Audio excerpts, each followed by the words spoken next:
My name's Anna, and if you told me that my whole world would shift from just one party, I'd have laughed. Yet, here we are. It was at my college buddy Jenna's birthday bash that I first ran into David. He had this easy charm about him, you know, the kind that could light up a dull room. We got talking over drinks, found out we both had a thing for old school rock and indie films, and just clicked. Never thought I'd meet someone tonight who'd know more about Tarantino movies than me. He chuckled, handing me a drink. Yeah? Well, prepare to be amazed, buddy. I shot back, the conversation flowing easier than I expected. Before we knew it, hours had passed, and we were still wrapped up in our chat, oblivious to the party dying down around us. That night, something just felt right. David wasn't like the guys I usually met. He listened, really listened, and his laughs weren't just polite chuckles, but genuine bursts of amusement. It was refreshing. Within weeks of that first meet, we were pretty much inseparable, and moving in together seemed like a no-brainer. I had a cozy little house my grandparents left me, nothing fancy, but filled with warmth and memories. David loved it from the get-go. Life with David started off as a dream. We'd spend nights binge-watching series, cooking up exotic dishes we barely knew how to pronounce, and planning all the trips we'd take together. It was bliss until his mom, Evelyn, became a more constant presence in our lives. Evelyn was an interesting mix, always sweet when you spoke to her but fiercely independent. She had this air about her, like she'd seen it all and then some. The first time David introduced me, she gave me a smile that was both welcoming and measuring. "So, you're the girl who's stolen my son's heart," she said, her voice soft yet carrying a weight that made me slightly nervous. "Trying my best, Mrs. K," I responded, unsure how to read her. David had always been upfront about being close to his mom, and I respected that. But it was different, seeing it in action. He'd consult her on everything, from how we arranged the furniture to what we'd eat for dinner if she was around. It was a lot. "Mom knows best, Anna. You'll see, she's got a knack for these things," he'd say every time I raised an eyebrow at their dynamic. I tried not to let it bother me too much. After all, in every other way, David was the perfect partner, supportive, loving, and always making me laugh when I needed it the most. 2 years flew by in what felt like a blink, and David and I tied the knot. It was a simple ceremony, just family and close friends. Everyone said we looked like the perfect couple, and in that moment, I believed it too. We decided to stay in my house, the one I inherited from my grandparents. It had always felt like home to me, and David had fallen in love with its charm. Not long after our wedding, we found out I was pregnant. The news brought a new kind of joy to our lives, and when we shared it with Evelyn, her reaction was unexpectedly warm. "A grandchild, finally," Evelyn exclaimed, her usual reserved demeanor giving way to genuine excitement. "You'll see, children change everything." And change everything she did. Our daughter Lily was born on a chilly spring morning, her cries filling the room with the most beautiful sound either of us had ever heard. "She's perfect, Anna. Just perfect," David said, looking over at Lily with a kind of awe that melted my heart. The first few months were a whirlwind of diapers, late-night feedings, and more love than I thought possible. But as the dust settled and I tried to find a rhythm to our new life, I realized I was doing it almost entirely alone. Evelyn, despite her initial excitement, was conspicuously absent when it came to actual help. One afternoon, feeling overwhelmed, I called Evelyn, hoping she might want to spend some time with her granddaughter. "Evelyn, I was thinking, maybe you could come over and watch Lily for a few hours? Give me a chance to catch up on some sleep or run some errands?" I asked, trying to keep my tone light.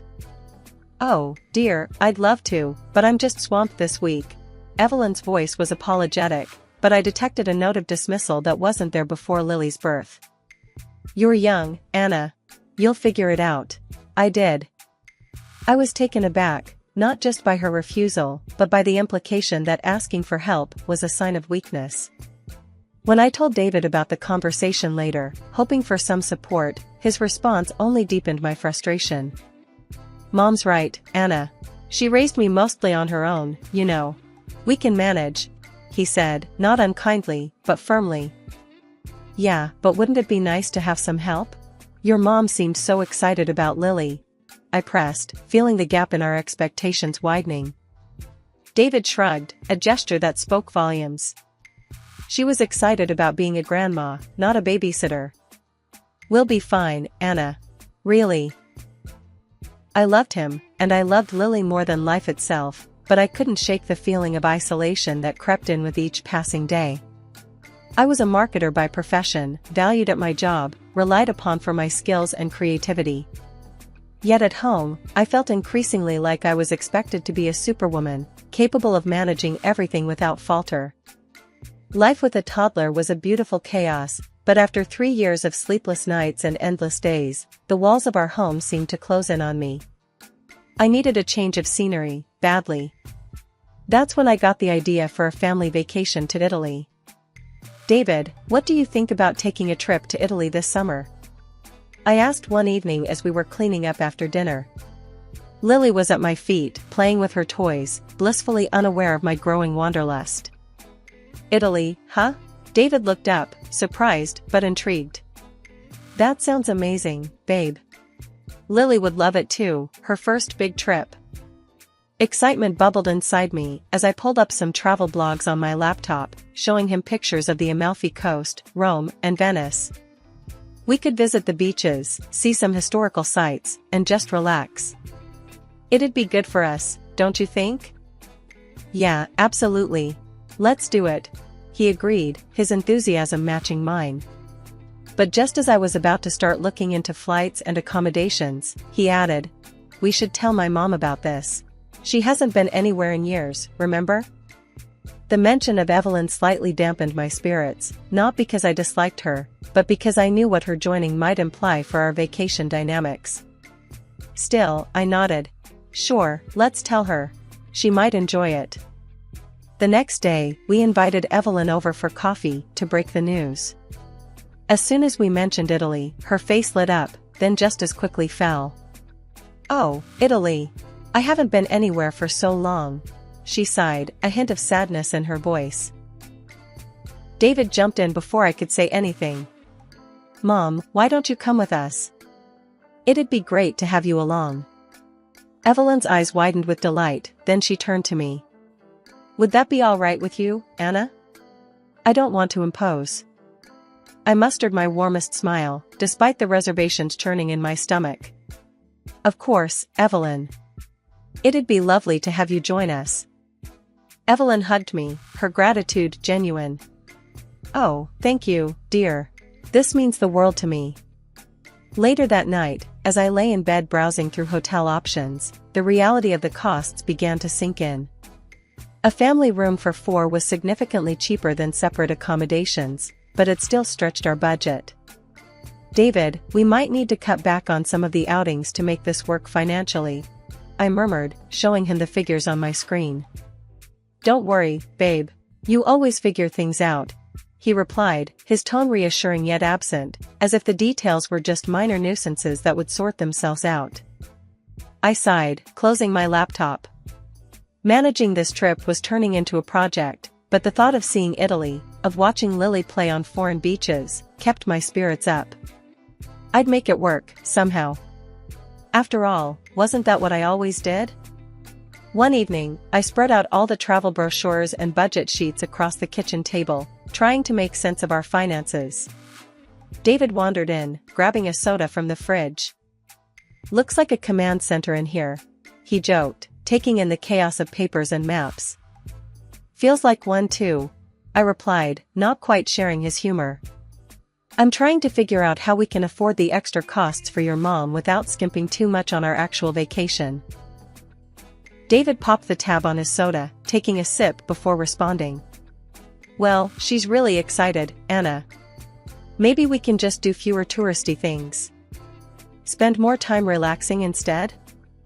I nodded, though the thought of cutting back on the experiences I had been dreaming of stung a bit. "Yeah, maybe. Also, I need to sort out something for Evelyn's pets. She doesn't want to leave them alone." "Oh, right," David said, his brow furrowing slightly. What's the plan? I'm thinking of asking Rachel to look after them.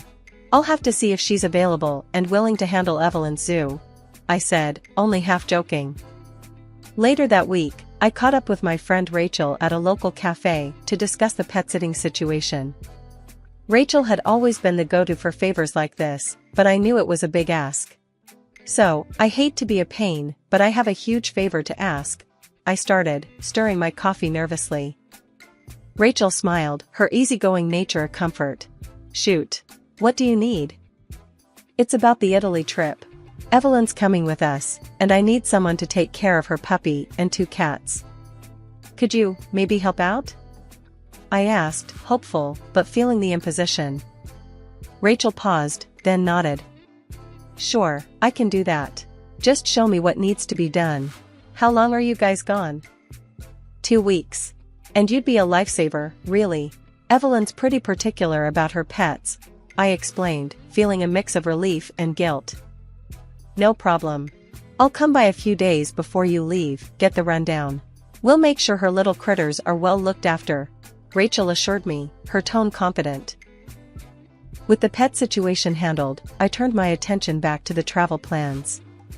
I spent the next few days booking flights, arranging for the family room at the hotel, and tweaking our itinerary to fit the budget. Each evening, David would glance over my shoulder, offering a nod or a simple, looks good, before turning his attention back to whatever was on TV. The day before our departure, I checked and double-checked our luggage, ensuring we had everything needed for Lily and Evelyn. The stress was mounting, and I felt stretched thin. The trouble with my mother-in-law, Evelyn, began long before we even landed in Italy. It started right there on the plane. We were barely an hour into the flight when Evelyn's patience seemed to wear thin. Lily, my 3-year-old daughter, was a little restless. It was her first long flight after all. David, can't you keep her quiet? People are trying to rest. Evelyn hissed across the aisle to us, her voice laced with irritation. David looked at me, his face apologetic, but his response directed at soothing his mother rather than defending our daughter. Mom's right, Anna. Maybe get Lily to settle down a bit? I bit my lip, holding back my frustration as I tried to distract Lily with her favorite book. Lily, sweetie, let's look at your book, okay? The moment the plane touched down in Italy, a mixed wave of relief and excitement washed over me, despite the earlier tensions. We made it, despite the logistical nightmares, the long flight, and a fussy toddler. As we shuffled through the crowded airport, the reality of being in a new country began to sink in. Mama, look. Big planes! Lily exclaimed, pressing her tiny face against the terminal window, momentarily distracted from her previous crankiness. Yes, sweetheart, lots of big planes here, I replied, trying to muster as much enthusiasm as I felt drained after the overnight flight. We managed to gather our luggage and navigate to the shuttle that would take us to our hotel on the coast. The drive offered stunning views of rolling hills and the glistening Mediterranean Sea, which should have lightened the mood, but Evelyn seemed less than impressed. It's so hot here. And why is everything so dusty? Evelyn complained, fanning herself with one of the travel brochures. I exchanged a quick glance with David, hoping he'd help keep his mother's spirits up. Well, Mom, it's Italy in the summer. It's part of the charm, he said, trying to sound cheerful. When we finally arrived at the hotel, the beauty of the old building with its ivy-covered walls and panoramic sea views struck me.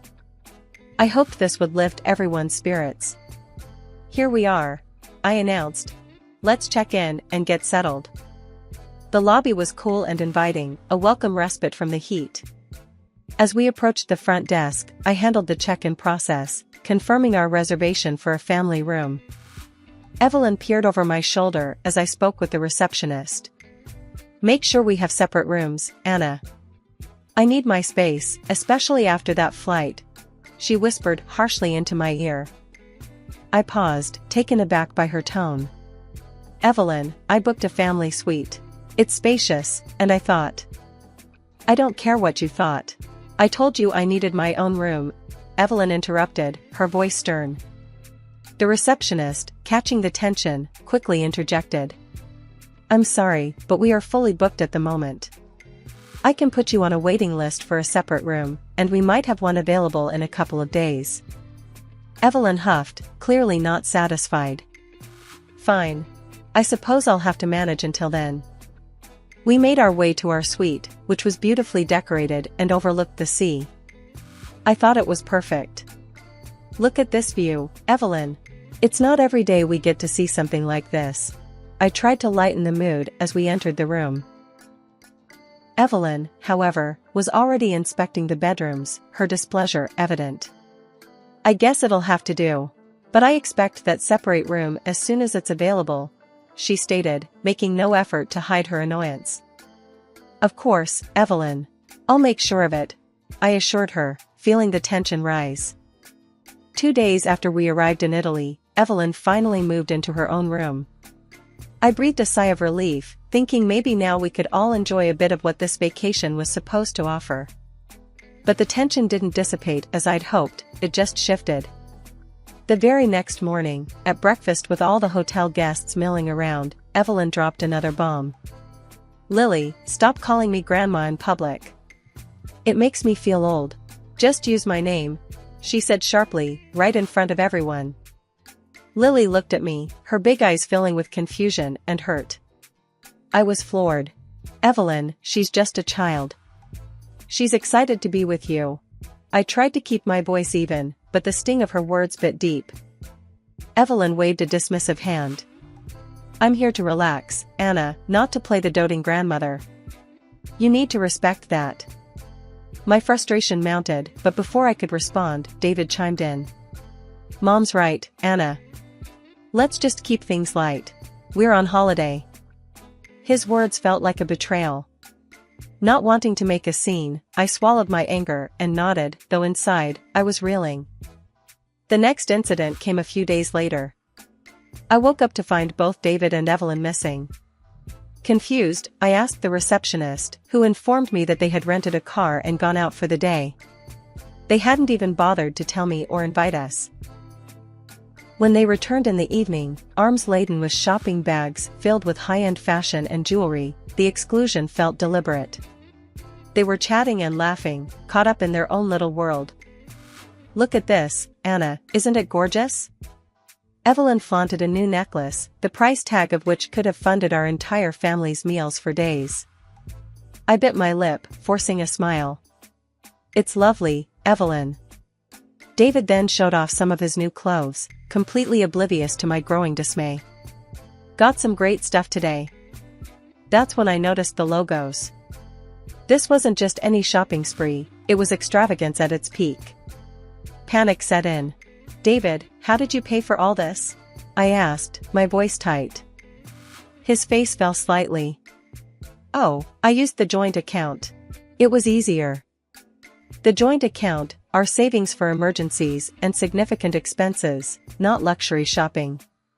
You used our savings to buy all this? My voice cracked, the betrayal hitting me like a physical blow. David's response was defensive. Why not? We're on vacation, Anna. Why can't we indulge a little? A little? I shot back, my temper flaring. You didn't think to discuss it with me first? And what about Lily and me? You didn't think to include us in your plans today, or even buy something small for your daughter? Evelyn, ever the ally to her son, interjected sharply. Oh, stop being so greedy, Anna. You're ruining the holiday with your nagging. Greedy? Nagging? The words stung, and I felt utterly isolated. From then on, David and Evelyn did their own thing, more shopping, fancy dinners, while Lily and I were left to make our own plans. That morning I woke up to an unusual silence, a cold, empty space where David usually slept. Frantically, I checked around, only to find his side of the room perfectly tidy, his belongings gone. My heart pounded as I raced to Evelyn's room, fearing the worst. The door swung open to an empty room, her bags missing, no signs of her ever being there. Panicking, I grabbed my phone and dialed David's number, then Evelyn's. No answer. Lily stirred in her bed, her sleepy eyes searching. Mommy, where's Daddy? Let's find him, sweetie.